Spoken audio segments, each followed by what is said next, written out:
দিল্লি আন্তর্জাতিক চলচ্চিত্র উৎসবে জায়গা পেয়েছে বাংলাদেশের দুইটি সিনেমা।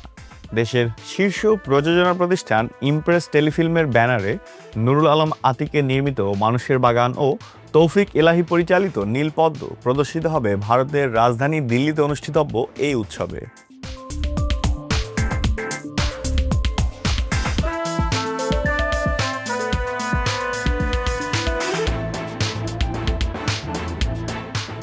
নুরুল আলম আতিক পরিচালিত মানুষের বাগান সিনেমাটি সমাজের বিভিন্ন শ্রেণী পেশার মানুষের জীবনচিত্র তুলে ধরেছে।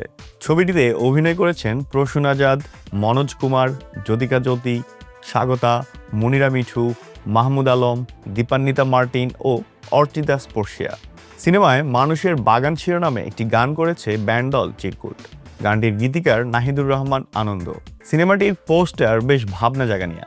এতে দেখা গেছে পৃথিবীর গোল আকৃতিকে পেছনে রেখে দাঁড়িয়ে আছে অনেক মানুষ। তারা এক একজন এক এক কাজে ব্যস্ত। সব বয়সী মানুষ রয়েছে সেখানে, ঠিক মানুষের বাগানের মতোই। শূন্য দশকের শুরুতে চতুর্থ মাত্রা, সাইকেলের ডানা কিংবা বিকল পাখির গানের মতো ফিকশন দিয়ে দর্শকদের মুগ্ধ করেছিলেন নুরুল আলম আতিক।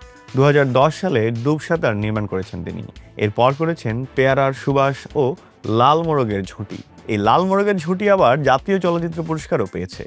আগামী 5 মে স্থানীয় সময় সকাল 11:53 প্রদর্শিত হবে এই সিনেমাটি। খুব শিগগিরই বাংলাদেশেও মুক্তি পাবে এই সিনেমাটি।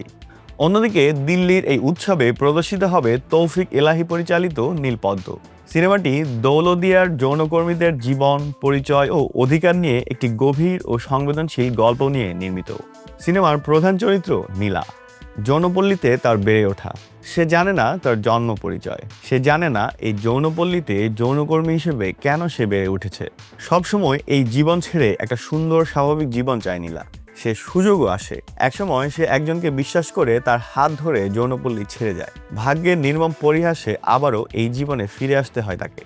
এমন দুর্ভাগ্যকে বরণ করে নেয়া হাজারো নীলার গল্পই বলা হয়েছে এই সিনেমার মাধ্যমে। এই সিনেমার প্রধান চরিত্রে অভিনয় করেছেন রুনা খান ও রাশেদ মামুন অপু।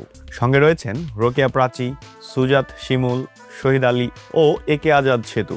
সিনেমাটি প্রদর্শিত হবে 6 মে সন্ধ্যা 6:15।